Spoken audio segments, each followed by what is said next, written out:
Hola, ¿cómo les va? Estamos en el Ojo de Diotima con un invitado de lujo, como siempre. Hoy nos acompaña Juan Cruz Bergondi. ¿Cómo estás, Juan? Hola, ¿cómo están? Gracias por invitarme. Bueno, muy contentos de que nos acompañen. También está en el piso Nora Ricardi, que Hola. nos va a ayudar con la columna de libros y con la entrevista. Y nos ayuda en el control Johnny. En la producción, Federico Vilar, y quien les habla, Graciela Escarlato, en la conducción. Estás escuchando El Ojo de Diotima, una mirada puesta en los matices de la literatura, porque amamos el debate y el gris. Siempre hacemos, Juan, una pequeña presentación para los oyentes, para que te conozcan. Juan Cruz Bergondi nació en Buenos Aires el 30 de agosto de 1990. Después de estudiar cine, ingresó en el profesorado de Lengua y Literatura en el Instituto Superior Joaquín B. González. Actualmente da clases en el nivel medio y coordina talleres literarios. Lo que nos queda del amor, su primera novela, que se las muestro, es imperdible, no dejen de leerla. Fue seleccionada en la Bienal de Arte Joven en el 2019 para participar de una clínica con Hernán Roncino y mereció la primera mención otorgada por un jurado compuesto por Mariana Enríquez, Gabriela Cabezón Cámara, Juan Diego Incardona en el premio Futurock de novela. Qué jurado, ¿no? Sí, la verdad, un juradazo. Una maravilla. Bueno, la primera pregunta te la podría hacer un terapeuta. ¿Quién es Juan Cruz Bergondi y cómo empezaste a escribir? ¿Cómo fue tu relación con la literatura? Bueno, mi relación con la literatura empieza, supongo que un poco como todos los que escribimos, de chico, ¿no? Primero como lector y sobre todo en la secundaria empieza lo de la escritura, porque hasta la secundaria no escribía, ni estaba en mi horizonte tampoco escribir. Me gustaba mucho más el dibujo, la pintura, pensaba que iba a ir como por ahí, la historieta también. Y ingresa recién en la secundaria, la escritura, y a los 16 años, después de hacer un breve paso también por algunos talleres de teatro, me anoté en un taller con Diego Pascoski en el Rojas, y que después continuó en su estudio de forma privada. Y ahí muy prontito empezó otra relación mucho más intensa, ¿no? con la literatura, que ya no era la literatura solo que yo podía leer, digo, en la secundaria y de forma personal, sino ya con el oficio un poco de ¿Te escribir. incentivaron tus profesores? ¿Había biblioteca en tu casa? ¿Tus papis eran muy lectores o no? No, en mi casa nada de libros, absolutamente nada. Mis padres no son. Mi papá alguna vez lo vi en vacaciones, sobre todo con alguna de estas Paturuzú y alguna de esas, pero a lo sumo en vacaciones. Y lo mismo mi mamá compartían con la hermana de mi abuela la lectura por Corín Tellado. Ujú. Mucho Corín Tellado, que a mí me fascinaban las tapas de Corín Tellado, eran Hermoso. increíbles, me provocaban mucho. Y que he leído después Corín Tellado ya ahora, Y que actualmente, tiene ¿no? su interés. Por Pero supuesto. obvio. Además, una lectora, una escritora prolífica, tremendo. Sí, tiene mucho interés. Y sí, me incentivaron, sí, los profesores de secundaria, tuve la suerte de tener dos profesores, que además los nombro, Oscar Lema y Carolina Baigorria, que fueron, sí, como todo buen profesor de secundaria, ¿viste? ¿Dónde hiciste la En secu? Nueva Pompeya, en Pompeya. Yo Mm, vivía en Villa Diamante, en Lanús, ahí muy cerquita muy cerquita. de Caraza y de Fiorito, donde nació el Diego. Y fueron determinantes, sí, las lecturas que proponían, las lecturas que proponen más allá de la currícula, ¿no? Cuando siempre, yo ahora como docente también, cuando uno Claro. ve a alguien que le interesa, intenta mediar por todos los medios posibles, y acompañar ese gusto por la lectura, así que sí, fueron determinantes. Las consignas de escritura en el colegio son determinantes porque uno piensa que, bueno, la escritura, la lengua y la literatura en el colegio solo es, porque en los profesorados también te forman poco la parte de la escritura Creativa, ¿no? creativa. Sí. Exacto, es Claro. verdad. Mucho análisis, ¿no? Gramática. Sí, totalmente. Y Mucha crítica. gramática y mucha crítica, mucha teoría literaria. Pero la escritura creativa para los docentes que se forman es fundamental y para despertar vocaciones en los alumnos es fundamental. Eso es otro tipo de aprendizaje y a mí me determinó. Que me propongan escribir un cuento, eran actividades que disfrutaba mucho. Entonces eso...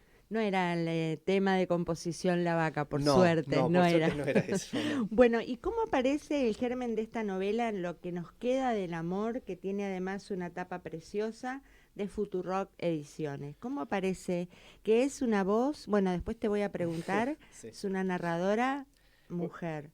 Bueno, la novela, en verdad, la novela yo la escribí en el 2018 y en realidad fue una obra de teatro que empezamos a ensayar en 2016, que conservaba muy pocas cosas de la novela, tenía muy poquitas cosas de la novela, tenía algo de la estructura dramática un poco o de cierta premisa inicial de la novela, y que después empezamos a ensayar y no salió, el proyecto al final no tuvo continuidad. Y después pasó a ser, la reescribí en formato de guión de cine al año siguiente, en 2017, y la volví a reescribir en formato novela en el 2018. Fue como un ejercicio de reescritura constante, que es un ejercicio que hago mucho con los materiales. Y hay un poco de anécdota que me contaron, muy poquitas, que son... Mariana, mi compañera, tiene una amiga de la infancia que vive en Barcelona, cuyo hermano menor muere de cáncer muy joven, mientras él estaba en Barcelona y ella todavía estaba en Buenos Aires, o una cosa así. Entonces ahí había como un germen. Y hay una anécdota también que me cuenta un amigo escritor también, Roberto Domínguez Salillas, español, sobre una chica, no sé si es real o no la anécdota, pero me quedó rebotando durante un tiempo en la cabeza, que era una chica que se le había muerto el novio y que se presentaba en la casa de los padres con la intención de tener un hijo después con él después de haber fallecido. Con esas dos anécdotas de la vida real y con el ímpetu o el deseo de reescribir, porque siempre tengo como el deseo de reescribir materiales que a mí me convocan mucho. Entonces, mucho de la escritura surge como un deseo de reescritura en realidad. Entonces, en la obra de teatro yo estaba como muy fascinado con algunos textos teatrales que eran Un tranvía de Tennessee Williams, que está y permanece en esa cuestión del cuñado, ¿no? del ambiente, del calor, del sudor, de la tensión sexual también, de la penuria económica. Y Señorita Julia, que hay una escena como muy, muy reescrita en la novela de Señorita Julia, y Hedda Gabler, el personaje también de Hedda Gabler, esa mujer capaz de usar las armas del padre, ¿no? Pistolera. Entonces tiene amante como eso. De los cowboys. Sí, amante. Bueno, y el género cowboy que entra recién cuando escribo la novela. Antes no estaba lo de los cowboys. Ajá. Pero sí, tiene un poquito de varias causas. Bueno, y te quiero preguntar, porque vos estudiaste cine, entonces, ¿cómo interactúan tus estudios de cine con esto de escribir teatro, escribir ficción? ¿Dónde pone la cámara el escritor, digamos? Sí. Bueno, estudiar cine fue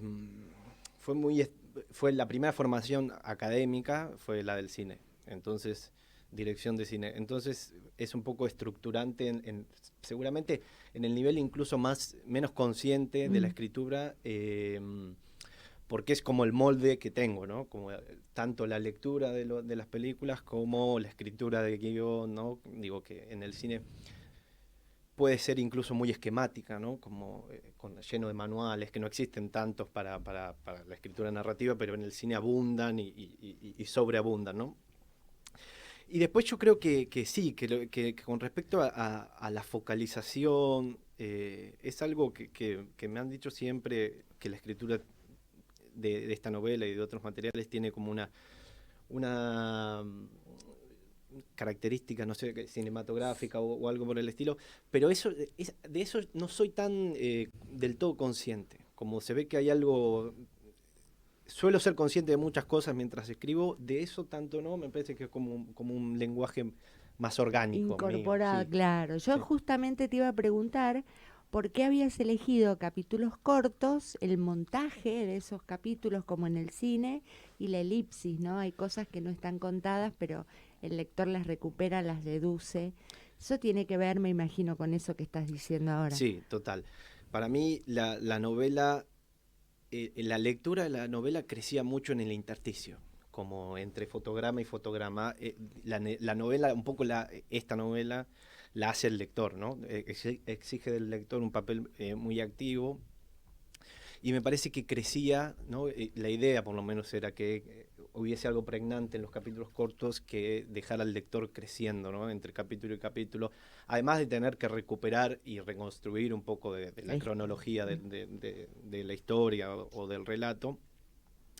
Había algo de apostar a que creciera en el apagón, ¿no? En el ¿cómo es que se en dice? los silencios, sí, ¿no? en los silencios, sí, en el parpadeo un poco de la imagen. Y claro, tiene algo muy del montaje cinematográfico, sobre todo creo que el cine sí me permite o me permitió tener una visión de la estructura, ¿no? Que a veces a los que escribimos narrativas nos falta un poco porque estamos como muy pegados, la nariz muy pegada a la hoja, ¿no? Y tenemos como la idea de combinar palabras, ¿no? Y a veces se pierde un poco la visión, sobre todo en una novela, la visión más estructural, ¿no? Esta típica escena que yo siempre pongo ejemplo de los policiales donde los detectives pegan el caso en la pared, ¿viste? Que es muy parecido a estar en una sala de montaje de cine, ¿no? Cuando uno ve la línea de tiempo y ve con colores, esto es acá, esto es acá. Es un poco dirigir una orquesta, ¿no? Ajá. Escribir una novela es un poco eso también, montar una novela, es como montar una obra de teatro también o una película, dirigir una orquesta llena de elementos, ¿no? Que tiene y que para eso hay que tener una visión un poco con perspectiva, una distancia. Sí, así que el cine creo que está ahí. Bueno, lo que estás diciendo ahora tiene que ver también, me parece, con el increíble suspenso, o no suspenso, tensión que hay en la novela, ¿no? Y como nuestros oyentes, nuestro programa es de una editorial y nuestros oyentes o escriben o les encantaría hacerlo, te quería preguntar cómo trabajás ese mecanismo de la tensión, del suspenso, porque les cuento que no es fácil dejar la novela, uno se engancha muchísimo, ¿no? Y ahí no es casual, ¿no es cierto? Sí, yo creo que, bueno, gracias por los comentarios positivos. Yo creo que el suspenso, bueno, la definición clásica, ¿viste? Hitchcockiana, de esto de tirar algo, darle al lector un poco de lo que no saben los personajes, ¿no? Y lo que hace ir para adelante. MacGuffin Un MacGuffin, un poco.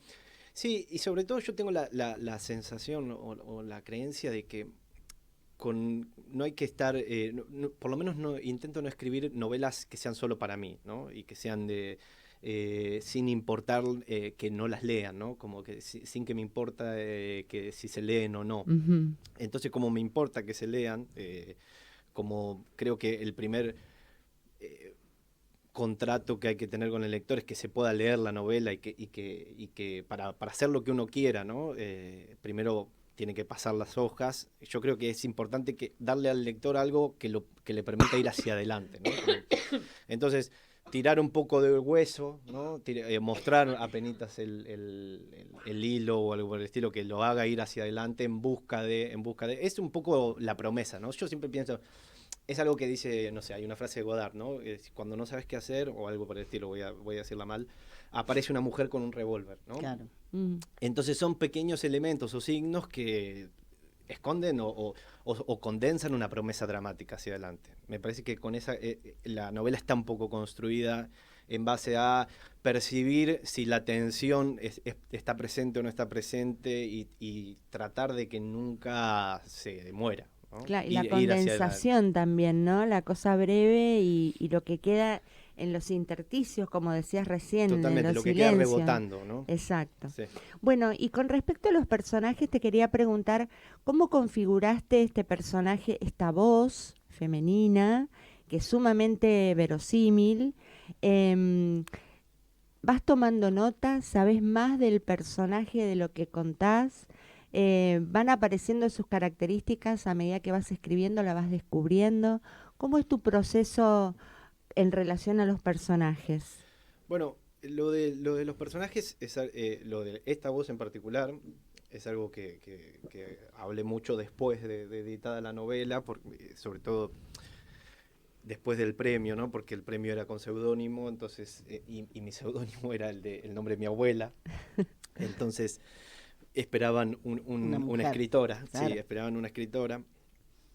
Y fue algo que me enteré recién, que estaba esa lectura, me enteré recién cuando la novela fue seleccionada en la Bienal de Arte Joven.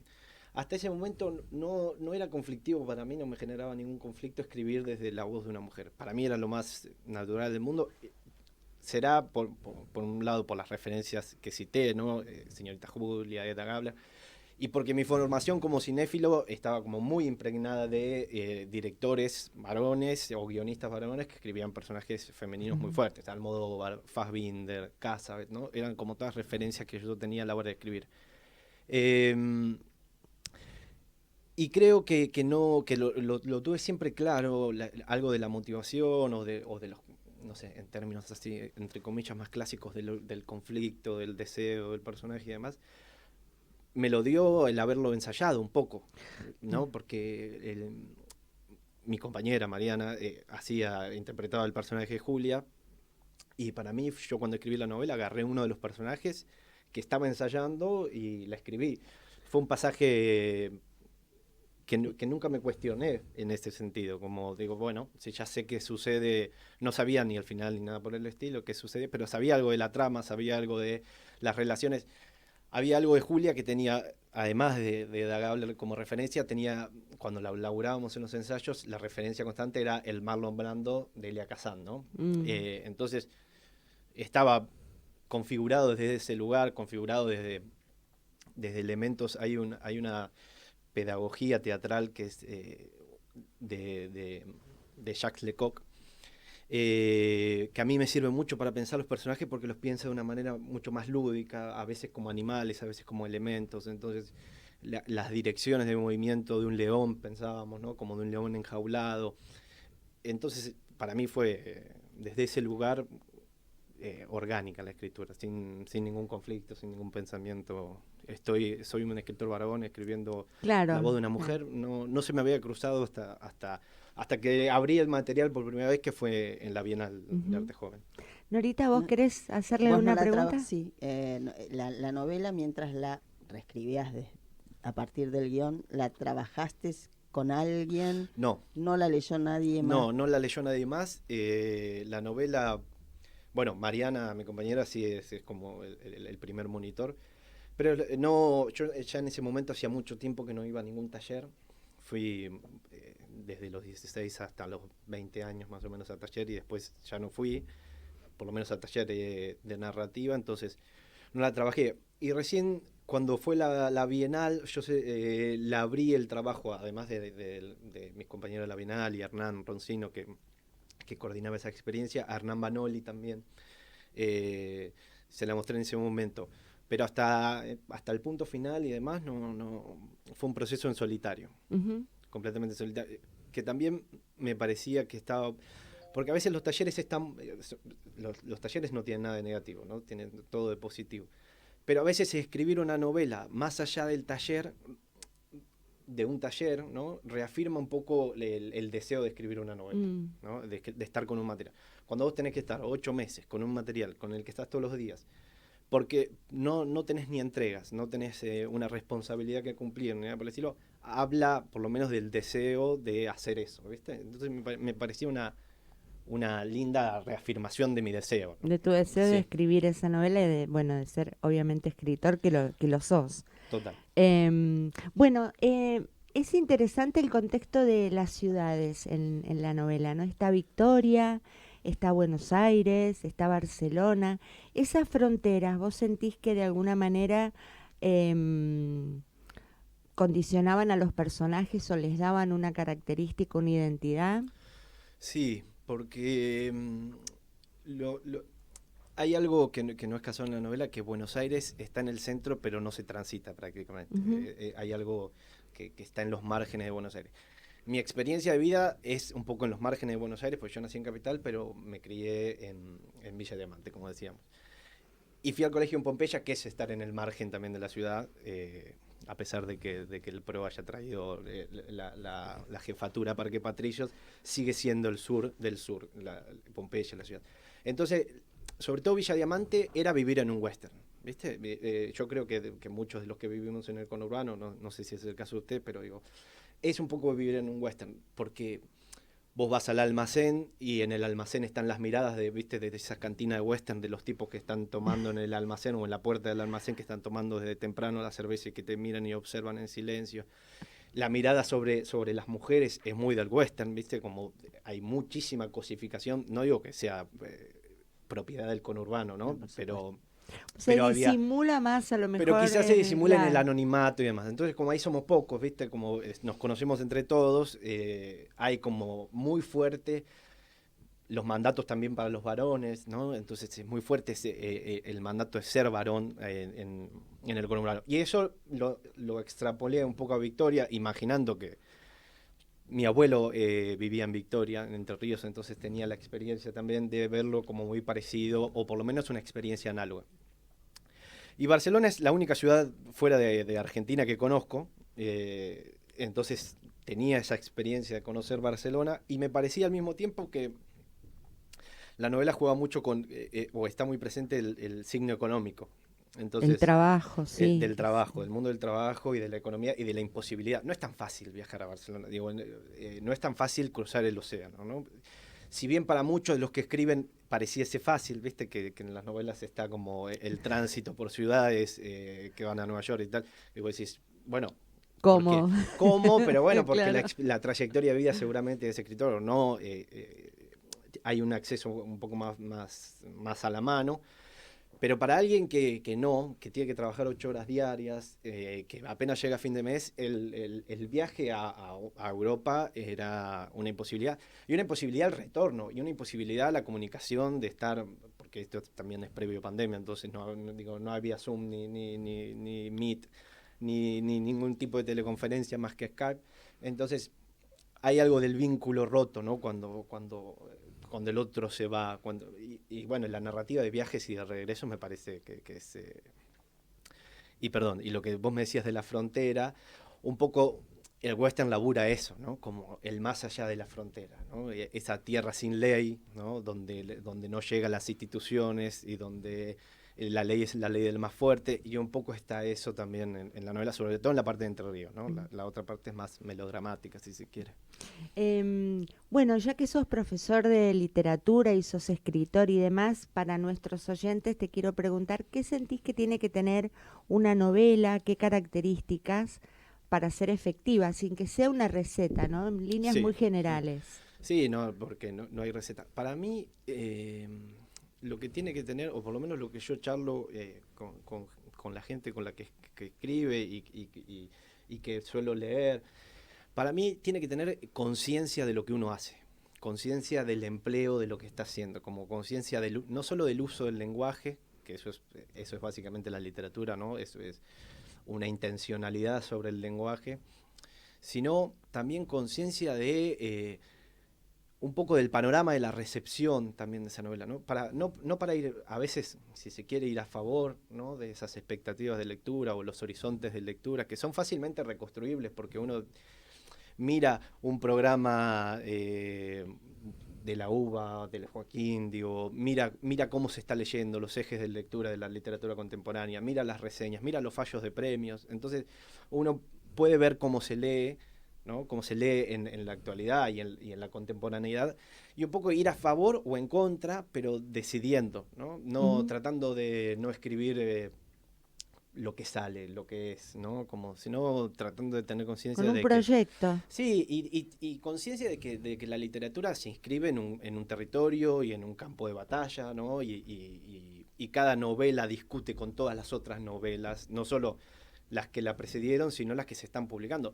Buenos Aires por suerte es una novela. Bueno, sí, también. Sí, Es una ciudad repleta de escritores, repleta de editoriales.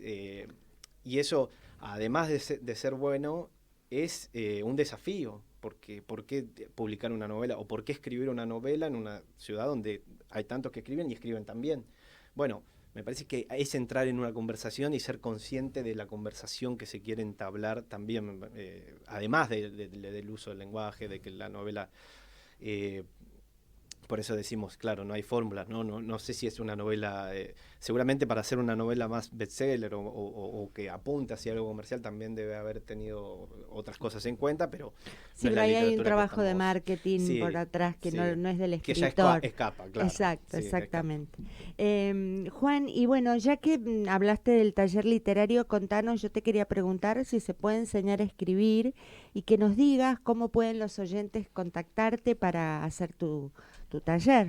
Bueno, yo creo que se puede enseñar, se puede acompañar la escritura, se puede educar, como se educa el paladar, se puede educar la mirada o la lectura sobre todo, es lo que se puede educar. Después el taller lo que te da es oficio, ¿no? Ujú. Porque sobre todo me parece que uno aprende en la lectura de los materiales de los compañeros en el taller, ¿no? Muchas veces la lectura del propio material está atravesada por lo que costó escribir ese material, por el dolor que significa que te tachen, que te escriban sobre el material, por la ansiedad que genera la exposición, porque también hay que ser muy valiente para exponerse. Entonces, en la escritura de los demás o en la lectura de los demás compañeros, me parece que ahí sí se aprende un montón y se puede ver objetualizado algo del oficio, del proceso. Yo creo que el oficio sí es algo que no sé si se aprende, pero que se trabaja, ¿no? Se trabaja mucho. Y por el otro lado, me parece que lo que dan los talleres, el intercambio, no solo entre quien coordina, sino entre todos los talleristas, es educar un poco la lectura, digo, no leer por leer, ¿no? Sino leer y comentar, leer y analizar, ¿no? Más allá, por fuera de la lógica del me gusta, no me gusta. En ese sentido me parece que están buenos los talleres. Y la forma de contactarme es al mail bergondi.jc@gmail.com o por Instagram Lo vamos a @juan.bergondi. dejar cuando subamos Sí, a YouTube, lo ponemos ahí para que te contacten. dale. Bueno, una preguntita más, la última con respecto a los premios. Tuviste la primera mención de Futurock y ganaste el premio del Fondo Nacional de las Artes por tu obra de teatro. Contanos un poco de eso y cómo, digamos, eso marca el recorrido, mueve la aguja, y un antes y un después, o hay que seguir escribiendo y olvidarse que uno gana un premio. Yo creo que a la hora de escribir no marca la aguja, a la hora de seguir escribiendo uno porque haya obtenido un reconocimiento, no es que el próximo proyecto es más fácil de escribirlo, pero sí hay, sobre todo en esto que decíamos, ¿no? Los premios, sobre todo cuando son con seudónimo, cuando uno no conoce a nadie del otro lado, garantizan algo excepcional, una situación excepcional de lectura que es privarse no está el eje de la biografía del autor, no está ni el nombre, ni el género, ni el recorrido. Entonces el material se lee de otra manera. Entonces que el material, un poco, entre comillas, porque tampoco es así, digo, porque hay otros autores como, no sé, Brusone, donde la biografía tiene que ser una de las claves de lectura de ese material y está bien que así sea. Pero un poco la sensación que tenía con la novela o con la obra de teatro es que era un reconocimiento al material que se valía por sí solo, ¿no? Como se Claro. valía sin conocer a nadie, sin el comentario de alguien que te conoce y no te quiere herir, o no hay ningún soborno de por medio para recibir un buen comentario. Entonces, en ese sentido, sí es una palmada en el hombro, ¿no? Es un abrazo más que una palmada en el Ujú. hombro. Un mimo, sí, un Un mimo. mimo, sí, sí, y que además escritores que uno admira o dramaturgos que uno admira reconozcan el laburo que hay ahí detrás. Bueno, sí, es una invitación a seguir también. Es una Ujú, invitación a ujú. seguir. Norita, ¿vos querés hacer alguna pregunta? Sí, en función de la obra de teatro también, que estuvo en el En el extranjero, extranjero. eh, decir el nombre de que va, que es una linda obra. También con voces femeninas. También con voces femeninas, sí. Bueno, Pequeñas cosas que se quiebran, se llama la obra. Me gustan los títulos largos. Me encanta ese título. Y estuvo en el extranjero, que es un teatro hermoso, y además que tiene una programación de calidad. Bueno, la obra es sobre 3 mujeres que en una misma noche, en distintos puntos de una ruta que une Buenos Aires con la costa atlántica, los destinos o las vidas de esas mujeres se entrecruzan de alguna manera. Sí, y recorre un poco los ejes también de la novela, ¿no? O sea, hay un interés en vos de un tema que va surgiendo con distintas miradas. Un patrón, sí, ¿no? De exacto. una obsesión a lo mejor también. Quizás, Sí, que creo sí. que todos tenemos alguna Una, que ¿no? vamos Sí, repitiendo. sí, Sí, inconsciente sí. a veces. Sí, en la obra de teatro se repiten muchos temas que por un lado está la maternidad y la paternidad y los conflictos que eso genera, no solo para quien es padre o madre, sino para quien es hijo.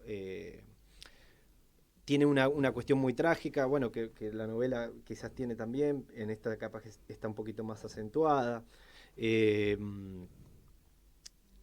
Bueno, sí, hay algo de los monólogos interiores. Es una novela, es una obra, perdón, de 3 monólogos interiores prácticamente. Entonces, Que también sacuden y que me parece que la pregunta es, bueno, no te peleás si es lo que te surge y tenés ganas de escribir, evidentemente. Si sigue dándote vueltas el tema en la cabeza, no hay que pelearse, sino ponerse a escribir y laburar. Y la pregunta, además de si te peleas o no, es ¿cómo sabes esto va para este lado? Hablas mucho de reescritura. Me siento y ya tenés la idea, ¿esto va para guión o para texto narrativo o va surgiendo mientras vas escribiendo? Bueno, por un lado no me peleo, porque para mí la escritura es deseo. O sea, uno escribe lo que desea. No, creo que en ese ejercicio no puede entrar nada de la obligación. Viste que para la obligación está el resto de la vida. Como la escritura, que es un ejercicio tan dificultoso, tan precarizado, tan mal pago, si no está el deseo, que no haya nada, ¿no? Un poco parafraseando, si no hay deseo, que no haya nada. Entonces, en ese sentido, no me peleo. Y la verdad es que muchas veces no tengo mucho preconcebido antes, ni en términos de trama, porque un poco también lo mismo que decíamos, lo que decía yo recién, en términos de trama no sé muchas veces el final ni nada por el estilo, porque también me pasa lo mismo, como si yo sé hacia dónde voy, también se vuelve un poco burocrático la actividad, ¿no? Como, entonces para eso me voy al pago fácil, ¿viste?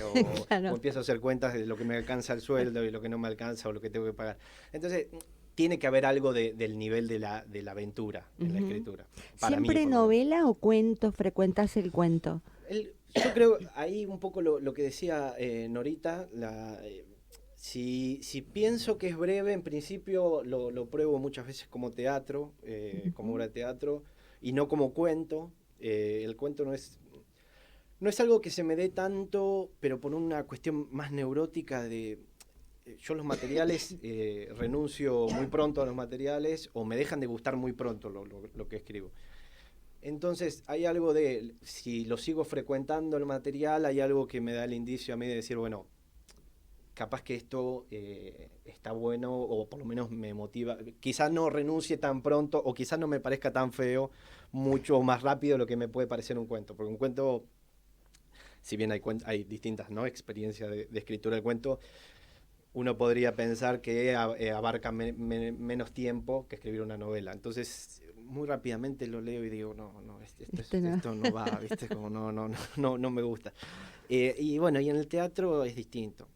Además, yo pienso, como le decía Norita, la escritura como un ejercicio del placer. Entonces, todo el tiempo estoy reescribiendo y volviendo a escribir y reescribiendo y pasando de un territorio a otro, del teatro o del cine o a la narrativa, con total libertad, con total libertad, juego. Sí, y con cero pretensión. Qué ¿viste? Claro, pretensión. es la forma de hacerlo, si no Es de la otra forma de manera.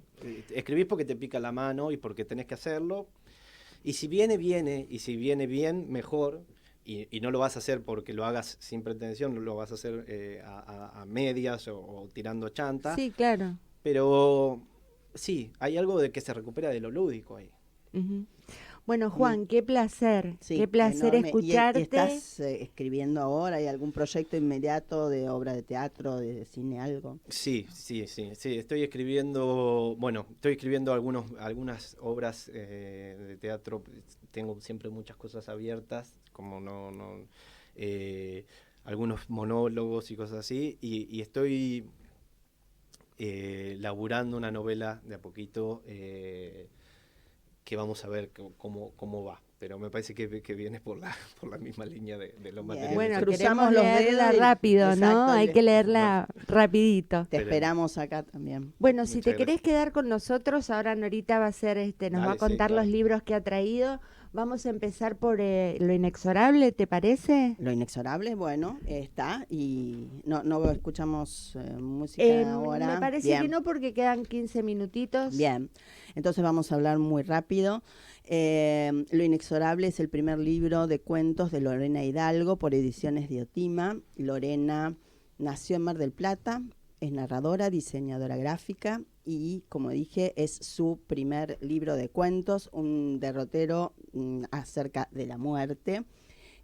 Son cuentos impecables, muy puliditos, que van un poco entre lo cotidiano y lo realista y también un poco lo fantástico. Con las Extraño preguntas, también, claro, ¿no? lo extraño, esta cosa de preguntarse, todos sabemos que tenemos fecha de vencimiento, pero miramos para el otro lado y nos preguntamos, o acá la autora se pregunta, ¿cómo será? ¿De qué manera? Y bueno, va haciendo en cada uno de estos cuentos distintas posibilidades de cómo llega a sus personajes la muerte. Está dividido en 3 partes: Lo Inexorable, Devenir y Muerte y No hables con extraños. Son 13 cuentos muy interesantes y atrapantes. Lo recomiendo y tiene una imagen en tapa muy impactante. Mostrémoslo a la cámara. Que es una calavera con flores para los que son oyentes nada más. Precioso libro y esperamos pronto conocer a Lorena. ¿Sí? Se consigue, pídanlo, ya está en Cúspide, así que lo pueden encontrar ahí. Pídanlo en cualquier librería cualquier de Cúspide. Ujú. Perfecto. Y hoy había traído, o traje, en conmemoración de la fecha de Ni Una Menos, 8 años de juntadas, de crecer el movimiento de Una Menos para en contra del femicidio, un movimiento que ha crecido a nivel mundial también. Y pensé, si bien hay mucha literatura sobre el tema, en 3 autoras argentinas para enfocarnos más lo que pasa y sigue pasando en nuestro país con respecto a ese tema. El primer libro, que es Chicas Muertas, de Selva Almada, una maravillosa escritora, es de Random House. Es un libro de no ficción publicada antes del movimiento, en 2014, y busca visibilizar 3 asesinatos de mujeres muy jóvenes en pueblos del interior. Noticias que fueron publicadas, asesinatos en la década del 80, una época donde la palabra femicida no estaba como tal y en los medios se la nombraba como crímenes pasionales. Estos 3 crímenes, además de no haber llegado nunca tampoco a los diarios de Buenos Aires, como muchas de las noticias que pasan en los pueblos, quedaron impunes.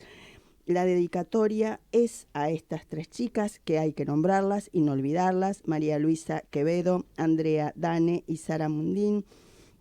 Y hay un epígrafe de una parte del poema de Susan Tennant, porque grita esa mujer, un poemazo.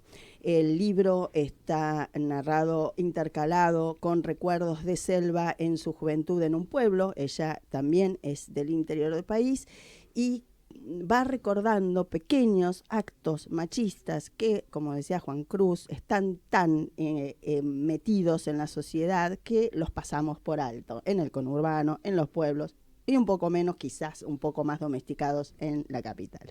Pero siguen existiendo. Un libro doloroso, pero importante de leer. El siguiente libro es Bella, una novela gráfica hermosa de Gabriela Cabezón Cámara, de Eterna Cadencia, publicada en 2013.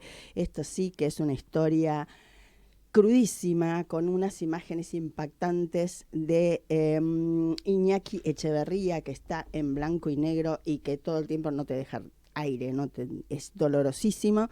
Está inspirado en el cuento de La Bella Durmiente, y hoy que hablamos tanto de inspiración, a mí me parece genial esta cosa paralela entre Bella Durmiente y Bella, Bella con Y, que es el título del libro, dos mujeres que están atrapadas en una cama patriarcal con una gran maldición y que no pueden salir de eso. Es impresionante esa cabeza de escritora y de tanta empatía y sensibilidad social como tiene Gabriela. Denuncia el poder, involucrándolo, políticos, jueces, sacerdotes, y pone palabra a una realidad que es la de la trata sexual, que no podemos mirar para el otro lado y hacernos los estúpidos. Impresionante literariamente y en cuanto al tema. Y por último, corriendo mucho, Come Tierra, de Editorial Sigilo, la primera novela de una gran escritora que es Dolores Reyes.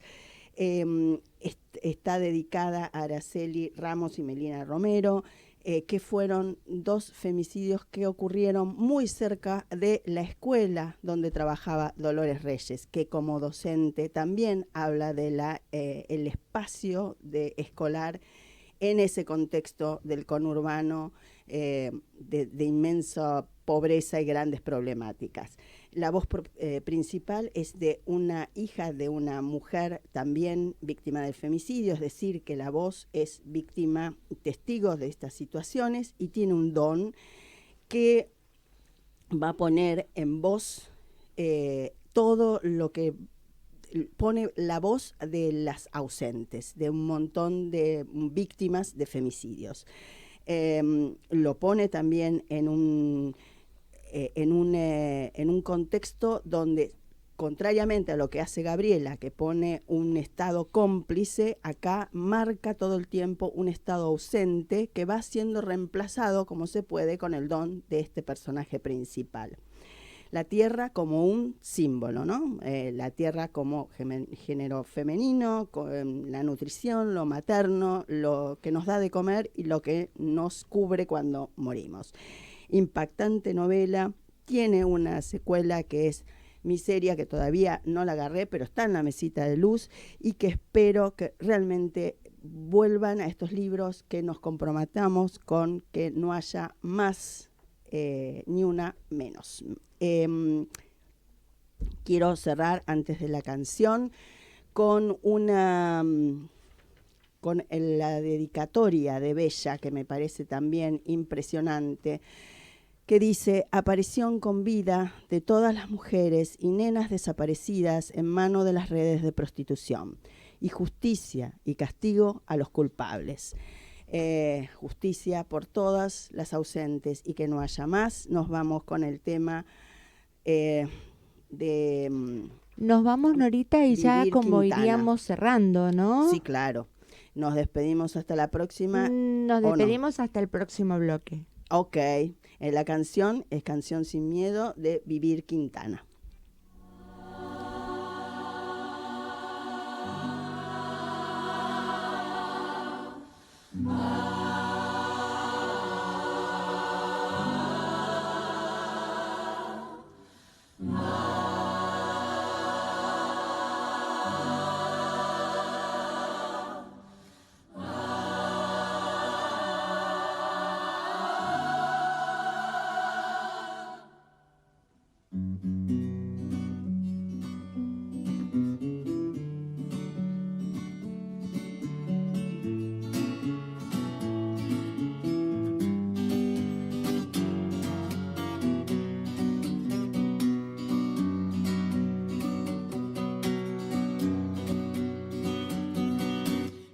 El Estado, los cielos, las calles, que tiemblen los jueces y los judiciales.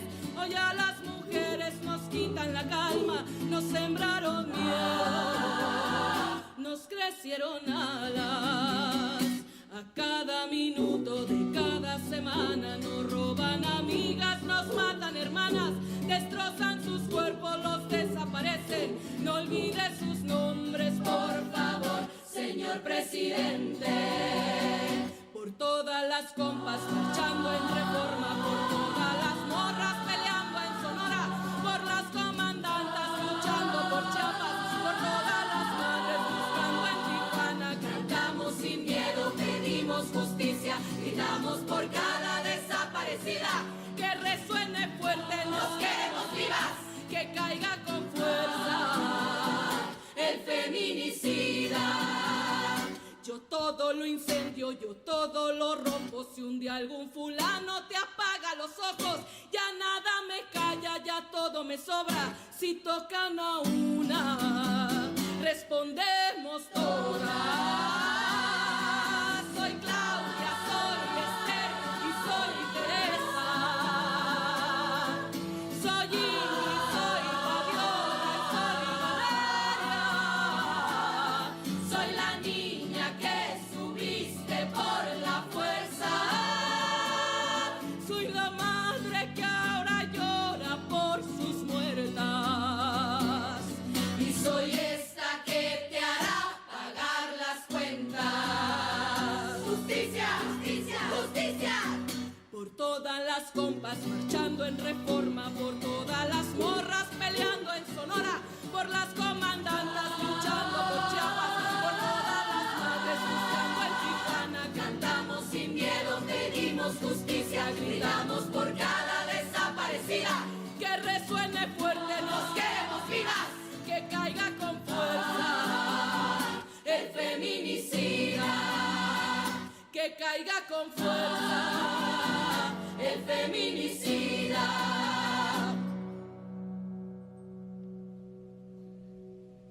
Y retiembla en sus centros la tierra al sonoro rugir del amor. Y retiembla en sus centros la tierra al sonoro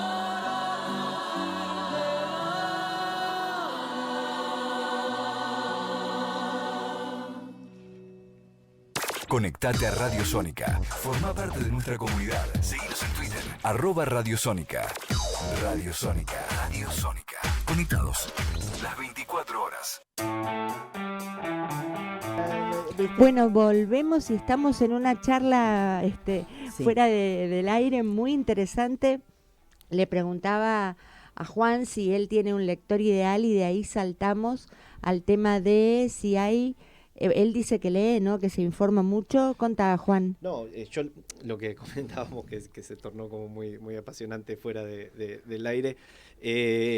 Yo leo mucho reseña de cine, de teatro, de literatura, mucho catálogo, ¿no? Mucho catálogo editorial, mucho estoy muy atento de los premios, de los fallos, de las programaciones de festivales de acá o internacionales, ¿no? Anoten, los que están escuchando el programa. Sí, los anotando, teatros extranjeros, ¿no? Digo, las capitales del teatro, las capitales europeas, además. Y por un lado, a mí me sirve como motor para escribir, me provoca, la reseña sola me provoca. Fue una cosa es como un género, además, ¿no? Sí, yo era muy consumidor ahí en Villa Diamante, sin entender absolutamente nada, porque no tenía ninguna mediación cultural que me la hiciera más fácil. Era muy consumidor de revista Eñe y de la revista El Amante.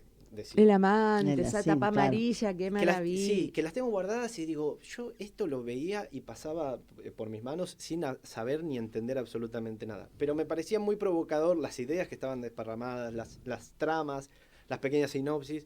Y eso a mí me provocaba, por un lado, para escribir. Y por el otro lado, para pensar, me parece muy, por lo menos yo lo concibo así, que quien escribe no puede estar exento de la sociedad para la que escribe o de la sociedad en la que escribe. Entonces, creo que eso te da una perspectiva todo el tiempo para ver, otra vez, para hacer, poder decidir qué hacer, ¿no? Si querés ser complaciente, si no querés ser complaciente con el mercado, que lo hay, por más que no genere una ganancia, hay un mercado que hay otros capitales, ¿no? Capital simbólico, entonces... Igual también porque, a ver, uno que escribe quiere ser leído y quiere ser aprobado. Entonces, muchas veces es ese contexto el que va llevando la ola, ¿no? También yo creo que como decíamos al principio, para ser leído, incluso para ser discutido, uno tiene que ser leído primero. Claro, Entonces, claro. uno tiene que saber que, no sé, si la novela la mandás a un concurso, hay un prejurado antes del jurado, y ese prejurado va a leer entre 15 y 30 páginas si le gusta la novela. Entonces sabés que la apuesta tiene que estar, si la plataforma de ese libro es un concurso, va por ahí. Sí, puede ser que la plataforma de ese libro, porque yo conozco casos de, el libro de Brusone, no tiene sentido que vaya con un seudónimo, por ejemplo. Claro. Si uno piensa en 76 de Brusone, no, tiene que ir a una editorial y tiene que mandarse con nombre y apellido porque es un eje de lectura. Pero me parece que incluso para discutir con los otros, con quienes escriben, o para no parecerse a otros, o para distanciarse de otros, tiene que saber qué se está escribiendo, quien escribe, ¿no? O quien hace teatro, quien hace cine. Juan, y con respecto a la corrección política, nos quedan 3 minutitos, ya vamos a la música, pero ¿qué pensás? ¿Hay que ser políticamente correcto? ¿No hay que darle bolilla? Yo creo que no es que no hay que darle bolilla, sino que creo que la corrección o la no corrección política también es un eje de lectura de la actualidad. Por eso te preguntaba esa. Me parece que más allá de tomar una determinación, si soy o no soy, hay que saber o tratar de anticipar lo máximo posible cómo uno puede llegar a ser leído. Digo, como decir, bueno, saber, yo recién en la Bienal me enteré que, bueno, iba a generar algo que yo fuese un escritor varón escribiendo voces de mujeres. Bueno, eso se me había perdido y en la Bienal, en el contacto con otros, lo recuperé. Yo creo que va cambiando, ¿no? Yo creo que ahora la política de la cancelación un poco llegó a muchos, hay una autoconciencia, ¿no? ¿Y una autocensura? Bueno, la autocensura está, pero la autocensura yo creo que está siempre. En algún punto la autocensura es, porque uno no solo tiene la censura social, sino la autocensura de lo que puede escribir en términos incluso familiares, de lo que puede decir. ¿Puedo contar esta anécdota o no puedo contar esta anécdota? Más allá de cómo va a ser leído. Yo creo que la lectura, yo confío mucho en el papel de los lectores. Los lectores son inteligentes, y sobre todo en una ciudad como Buenos Aires, ¿viste? Claro.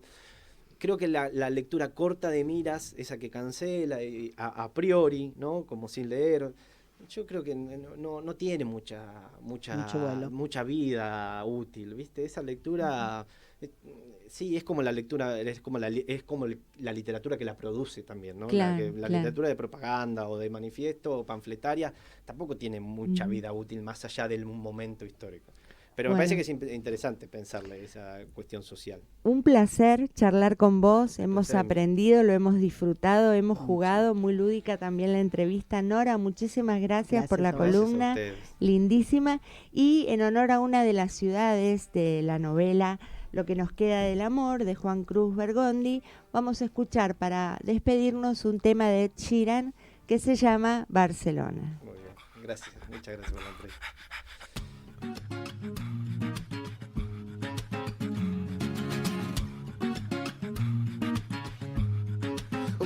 Up on the dance floor tonight. I got 2 left feet and a bottle of red wine, making me feel like the beat in the bassline are in my blood, both hands up on a waistline. Get on up, baby, dance to the rhythm of the music. Don't care what the DJ chooses. Get lost in the rhythm of me. Place don't close until we wanna leave it. You and I were flying on an aeroplane tonight. We're going somewhere where the sun is shining bright. Just close your eyes. Let's pretend we're dancing in the street in Barcelona. Barcelona. Barcelona. Barcelona. Get up on the dance floor, move. It's a Saturday night. I fell in love with the sparkle in the moonlight, reflected in your beautiful eyes. I guess that is destiny doing it right, and just like they do in the Mediterranean, spin you around me again and again. You're like something that God has sent me. I want you, baby, solamente. You and I were flying on an aeroplane tonight. We're going somewhere where the sun is shining bright. Just close your